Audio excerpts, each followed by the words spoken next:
आज 22 ଜାନୁଆରୀ 2024। ଆଜିକା ଦିନରେ ଧରାପୃଷ୍ଠରେ ଥିବା ସମସ୍ତ ହିନ୍ଦୁମାନଙ୍କର ମନ ପ୍ରଫୁଲ୍ଲ ହୋଇ ଉଠିଛି। କାରଣ ଅଯୋଧ୍ୟାରେ ଥିବା ସେହି ପ୍ରଭୁ ଶ୍ରୀରାମଙ୍କର ଭବ୍ୟ ମନ୍ଦିରରେ ରାମଲାଲାଙ୍କ ପ୍ରାଣ ପ୍ରତିଷ୍ଠା ପାଇଛି, ଯାହାକୁ 500 ବର୍ଷ ଧରି ସମସ୍ତ ହିନ୍ଦୁମାନେ ଅପେକ୍ଷା କରି ରହିଥିଲେ। ଆଜି ଏହି ଅପେକ୍ଷାର ଅନ୍ତ ଘଟିଛି।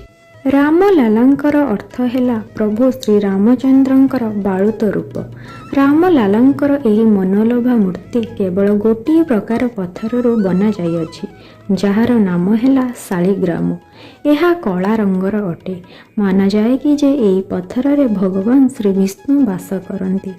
ରାମଲାଲାଙ୍କର ଏହି ଭବ୍ୟ ମୂର୍ତ୍ତି କର୍ଣ୍ଣାଟକର ମୂର୍ତ୍ତିକାର ଅରୁଣ ଯୋଗୀରାଜ ନିର୍ମାଣ କରିଛନ୍ତି।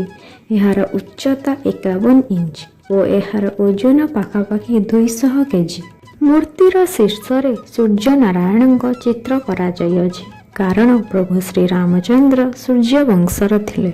ସୂର୍ଯ୍ୟଙ୍କ ଡାହାଣ ପାର୍ଶ୍ୱରେ ଚକ୍ର, ଗଣେଶ ପ୍ରଭୁ ଓ ଓମ୍ର ପ୍ରତୀକ ରହିଛି ଓ ବାମ ପାର୍ଶ୍ୱରେ ଶଙ୍ଖ, ଗଦା ଓ ସ୍ୱସ୍ତିକ ପ୍ରତୀକର ଚିହ୍ନ ବନାଯାଇଅଛି। ମୂର୍ତ୍ତିର ତଳଭାଗର ଡାହାଣ ପାର୍ଶ୍ୱରେ ହନୁମାନ ଏବଂ ବାମ ପାର୍ଶ୍ୱରେ ଗରୁଡ଼ ଭଗବାନଙ୍କ ଚିତ୍ର ଦର୍ଶାଯାଇଛି। ପ୍ରଭୁ ଶ୍ରୀରାମଚନ୍ଦ୍ରଙ୍କର ଏହି ଭବ୍ୟ ମୂର୍ତ୍ତିରେ ଭଗବାନ ବିଷ୍ଣୁଙ୍କର 10 ଅବତାରର ଆକୃତି ମଧ୍ୟ ଦର୍ଶାଯାଇଅଛି।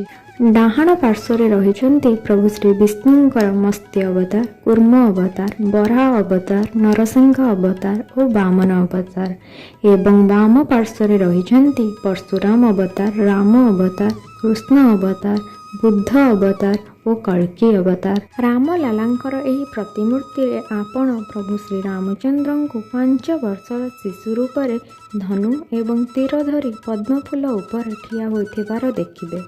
ଏହି ପ୍ରତିମୂର୍ତ୍ତିକୁ ଦେଖି ଆପଣ ଶ୍ରୀରାମରେ ଭଗବାନ ବିଷ୍ଣୁଙ୍କ ଅବତାର ଦେଖିବେ ଏବଂ ଜଣେ ରାଜାଙ୍କ ପୁଅର ପ୍ରତିମୂର୍ତ୍ତି ମଧ୍ୟ ଦେଖିବେ।